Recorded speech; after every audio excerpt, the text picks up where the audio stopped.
일상 가운데 살다가 휴가 간다 하면 마음이 참 이렇게 기쁘고 즐겁잖아요. 그래도 잠시 일을 멈추고 쉼을 갖는다는 거, 그리고 가족들과 함께 한다는 거, 그거 하나만 생각해도 우리 마음을 조금 이렇게 편안하고 즐겁게 하는 것 같아요. 그래서 열심히 일한 당신 떠나라 하는 그 광고 문구처럼 정말 우리가 얼마나 삶에 지쳐 살아왔습니까? 제가 이 서울 사람들의 삶의 패턴을 보니까 한순간도 여유가 없이 이렇게 살아요. 그러니까 하여튼 열심히 일한 당신 이 한 주간 떠나시기 바랍니다. 하여튼 건강하게 잘 지내다 오시고요. 그래서 마음도 육신도 영혼도 쉼을 누려서 정말 다시 충전해가지고 이렇게 기쁜 모습으로 만나길 바랍니다. 이영준 씨가요, 잠시 쉼표가 주는 여유라는 시를 우리에게 이렇게 주고 있는데, 여기서 우리가 이 쉼표가 주는 여유가 뭔가 한번 생각해 보려고 합니다. 아름다운 음악을 들으면서 소리만 들을 뿐 마음에 감동이 흐르지 않는다면 지금은 쉴 때입니다. 방글방글 웃고 있는 아기를 보고도 마음이 밝아지지 않는다면 지금은 쉴 때입니다. 식구들 얼굴을 마주보고도 살짝 웃어주지 못한다면 지금은 쉴 때입니다. 여러분 어떠세요? 지금 쉬어야 할 때죠? 그런 웃음과 여유를 다 잃어버리고 살아요, 우리가 보니까. 또 계속해서 보세요. 아침에 눈을 떴을 때 창문을 비추는 아침 햇살이 눈부시게 느껴지지 않는다면 지금은 쉴 때입니다. 오랜만에 걸려온 친구의 전화를 받고 바쁘다는 말만 하고 끊었다면 지금은 쉴 때입니다. 여러분, 그러니까 이 쉼을 갖는다는 것은 그만큼 우리가 여유도 있어야 되고 마음도 그런 마음을 가져야만이 이런 쉼을 누리는 것 같아요. 그냥 하루하루 계속 살아가기 바쁜데요. 먹고 살기 바쁘다 보니까 언제 쉼을 생각하고 언제 그 여유를 갖겠어요. 제가 보니 우리 교인들 중에 아이고 아침부터 밤늦게까지 일하고 수고하는 분들이 얼마나 많은지 도대체 언제 쉴까 하는 그런 마음을 가지게 해요. 하여튼 그래서 우리가 쉼을 좀 가져야 되는데요. 여러분, 휴식과 안식의 차이가 뭔지 아세요? 휴식은요, 우리가 일에 지쳐서 쉬는 것이고요. 안식은요, 충전의 의미가 있어요. 그래서 영적인 그런 쉼을 이야기하고 있다는 거예요. 그래서 휴식을 원하는 사람은요, 잠시 쉬고 잠을 자면 되지만 이 안식을 원하는 사람은요, 하늘로부터 내려온 그 은혜를 경험하고 또 그 은혜를 통해서 진정한 쉼과 안식을 누릴 때, 다시 말해서 주님 앞에 나아갈 때 주님과 교제함으로 참된 안식을 누리게 된다는 것입니다. 그러니까 우리가 휴식만 해갖고는 안 되고요. 플러스 안식까지 하면서 주님과 함께 함으로 인해서 우리 모든 영혼이 충전을 할 때 비로소 진정한 쉼을 누리게 될 줄로 믿습니다. 그래서 본문의 이 쉼이라는 단어도요, 아나파우신이라는 헬라어의 의미를 보니까요, 다시 일어나기 위해서 잠시 멈춘다, 그런 의미를 가지고 있습니다. 그러니까 이거는 육신적인 쉼뿐만 아니라 영적인 쉼도 같이 포함되어 있다는 거예요. 그래서 예수님과 그런 영적 교제를 통해서 우리의 영혼이 충전되고 거기서 안식과 쉼을 누릴 수 있는 그런 쉼을 이야기하고 있다는 것입니다. 예수님은 오늘 우리 본문을 통해서요, 인생을 이렇게 정의하고 있어요. 수고하고 무거운 인생이다, 그렇게 표현하고 있습니다. 인생을 이렇게 정의하고 해요. 모세도요, 그 인생을 어떻게 정리하냐면 인생은 70이나 강건하면 80인데 그 삶을 보면 수고와 슬픔뿐이다, 그렇게 이야기해요. 그러니까 인생을 가만히 보면요, 이렇게 기쁜 일 별로 없는 것 같아요. 제가 이렇게 이제 퍼센티지를 한다면 한 7, 80%는 수고하고 슬픔뿐인 그런 인생인 것 같은, 반대로 한 20, 30%만 좀 가끔 즐거운 일, 보람된 일을 경험하는 것 같아요. 그만큼 인생이 이렇게 어렵고 수고스러운 일이구나 하는 것을 모세도 그러고 예수님도 수고하고 무거운 인생이다, 이렇게 정의를 하고 있어요. 그러니까 여러 인생의 짐을 지고 우리가 사는데요, 육신적으로는 육신의 질병과 또 피로와 그런 육신적인 고통 가운데 살아가는 분들이 있고요. 또 정신적으로는 어때요? 여러 가지 스트레스와 또 마음의 상처로 인해서 어려움 당하고 고통 가운데 있는 분들이 있어요.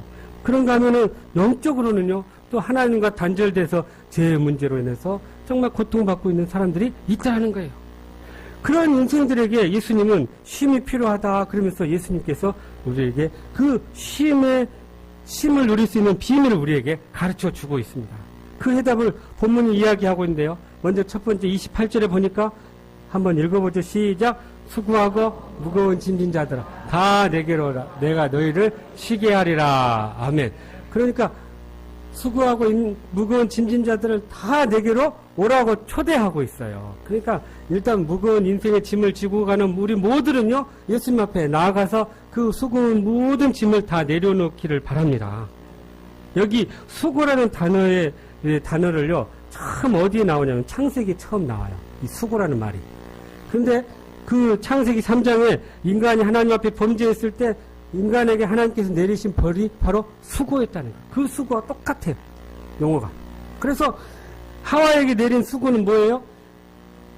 생명을 잉태해서 출산하는 그 상고의 수고를 허락했고요.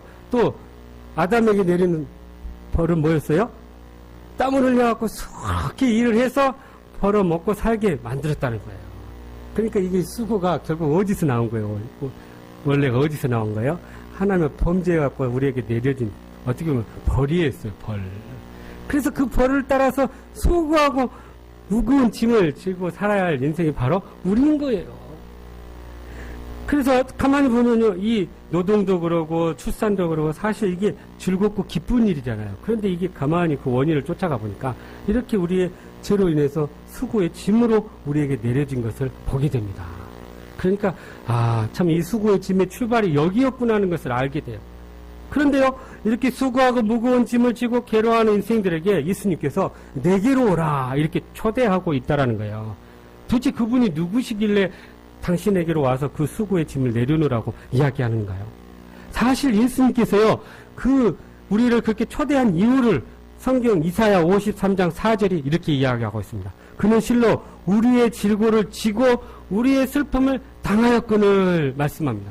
그러니까 무슨 말이냐면요, 예수님께서 이미 우리의 수고와 우리의 질고를 대신 지고 십자가의 길을 걸으셨다는 거예요. 그러니까 우리의 수고와 슬픔을 다 안고 이미 예수님께서 십자가에서 다 해결해 놓으셨기 때문에 수고하고 무거운 짐진 자들 다 내게 와서 그거 다 해결받아라 이렇게 초대하고 계신 거예요. 그러니까 오직 예수님만이 그런 수고의 짐을 해결해 줄 수 있는 분이심을 우리에게 말씀해 주고 있습니다. 그래서 이사야 53장 5절에도 또 같이 반복해서 말씀해요. 그가 찔림 우리의 허물이요, 그가 상함은 우리의 죄악이요, 그가 징계를 받으면 우리가 평화를 누리고 그가 채찍을 맞으면 우리가 나음을 입었다. 그렇게 말씀하신 거예요. 그러니까 우리가 겪는 모든 질병과 수고와 고통들이 다 주님께서 해결해 놓으셨다는 거예요, 이미. 그럼 우리는 주님 앞에 나아가서 그 인생의 무거운 짐을 내려놓기만 하면요, 우리는 거기서 참된 안식을 누리게 될 줄로 믿습니다. 그렇게 예수님은 우리의 마음과 육체와 영혼에 쉴 수 있는 유일한 분이시고요, 유일한 방법이라는 사실입니다. 여러분, 예수님 말고 다른 데 세상 가서 진짜 쉼을 누리려고 한번 해보세요. 오히려 더 스트레스 받고 더 고통받고 와요. 사실 휴가 간다고 떠나지만 벌써 교통 체증부터 해서 거기서 짜증 나가지고 더 스트레스 받고 더 힘들게 하고 돌아오는 거예요.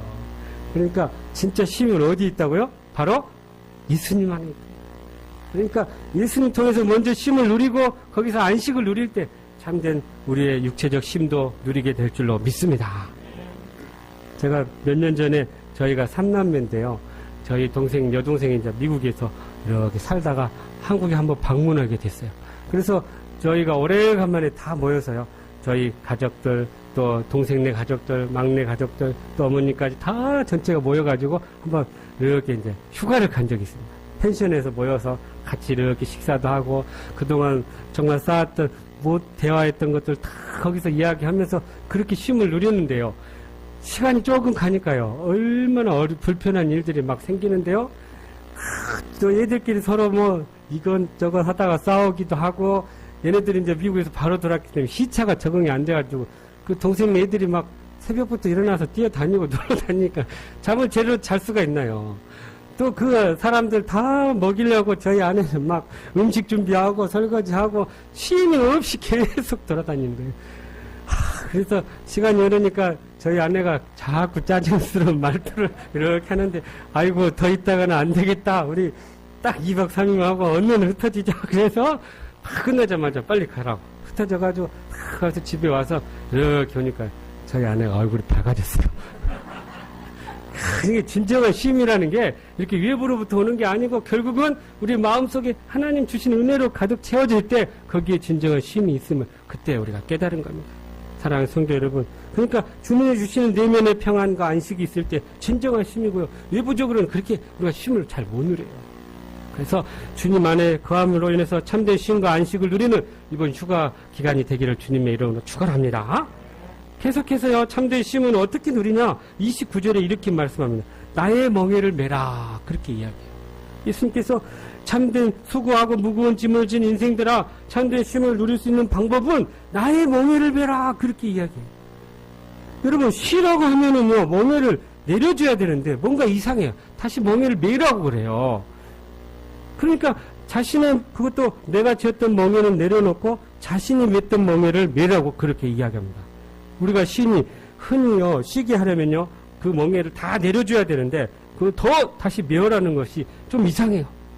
그래서 가만히 그 말씀을 묵상해 보니까요, 우리가 먼 멍에는 내려놓고요, 주님이 주시는 멍에를 다시 지어라, 이렇게 이야기하는 거예요. 여러분 한번 생각해 보세요. 인생을 살다 보면 저마다 져야 할 멍에들이 얼마나 많은지 모릅니다. 예수님 앞에 나와도요, 신앙생활 해도 여전히 져야 할 인생의 짐들이 있어요. 그것이 믿음생활 한다고 없어지지들 않아요. 은혜는 받지만 그건 여전히 있다라는 거예요. 그러니까 창세 이후로 우리가 범죄하고 나서 수고의 짐을 계속 져야 되고 이마에 땀을 흘려서 먹고 살아야 되고 수고의 고통을 통해서 생명을 잉태해서 출산해야 하는 것이 이게 하나님이 우리에게 주신 그런 법칙인 겁니다. 그러나요, 가만히 이 말씀 보면요, 이전의 멍에와 주님이 주신 멍에가 다르다는 것을 우리는 여기서 깨달아야 할 것입니다. 주님은 주님께 온 자들에게 새로운 멍에를 이렇게 주시겠다고 말씀해요. 다시 우리가 멍에가 맞으면요, 짐이 편하고 가볍습니다. 그러나 이 멍에가 이렇게 맞지 않으면요, 가벼운 짐도 무거워요. 힘들어요. 근데 주님께서는요, 주님이 원하시고 주님이 기뻐하시는 그 멍에를 우리에게 주시겠다는 거예요. 이 수고로운 인생의 모든 짐은 멍에는 다 내려놓고 가볍고 정말 행복한 그 멍에를 우리에게 주시겠다는 거예요. 그러면 도대체 주님이 주시는 멍에는 어떤 멍에일까요? 그동안 내가 지었던 인생의 멍에는 어떤 것들이었을까요, 여러분? 가만히 생각해보면요, 성공을 향해 따랐던 멍에들, 또 부를 향해 따랐던 멍에들, 명예를 향해 따랐던 멍에들, 다시 말하면 세상을 향해 따랐던 그런 멍에들 우리가 지고 지금까지 살아오지 않았습니까? 그런데 예수님께서는 그런 멍에들 이제 다 내려놓고 주님이 주시는 멍에, 가벼운 멍에를 지라고 말씀하고 있습니다. 여러분, 우리가 가만히 세상을 이렇게 살면서 우리가 원했던 그 멍에를 치고 살다 보면서 얼마나 그 좌절하고 낙심하고 또 원망하고 불평한 적이 얼마나 많습니까? 가만히 우리가 졌던 멍에들은요, 내 욕심의 멍에였고요, 그것들 이루려다 보니까 힘들었고요, 그것들 이루다가 상처받고요, 어려움 경험했던 것이 이 세상의 멍에였어요. 그것을 주님이 지금 내려놓고 내가 주는 멍에 메라 말씀하고 있는 것입니다. 주님이 주시는 멍에는 어떤 멍에일까요? 주님 안에서 새 사람이 되고 또 주님이 주시는 그 은혜로 해서 새롭게 되는 그러한 멍에인 것입니다. 그것은 하나님을 향한 멍에이고 하나님의 영광과 하나님의 나라를 위해서 메어야 할 멍에라는 사실이에요. 그래서 하나님의 자녀로서 또 주님을 따르는 제자로서 져야 할 멍에라는 것입니다. 결국은 주님이 주시는 이 멍에는요, 바로 주님을 따르는 사명의 멍에였던 거예요. 그걸 매면 우리는 정말 기쁘고 그걸 매면 우리는 행복하다는 것을 말씀해 주고 있는 거예요. 그 멍에를 매면요, 정말로 인생의 수고가 수고로 여겨지지 않고요, 내 평생에 하나님이 나에게 원하셨던 그 사명의 명예가 이것이라고 확신될 때 우리는 거기서 어떤 고통도, 어떤 불행도, 어떤 아픔도 다 이겨내게 된다는 사실입니다. 그러니까 어떤 고난이 와도요, 감사함으로 맬 수 있고요, 어떤 어려움이 와도 그것을 향해서 충성하게 되는 것입니다. 심지어 그 멍에를 놓고 순교하는 경우도 있더라.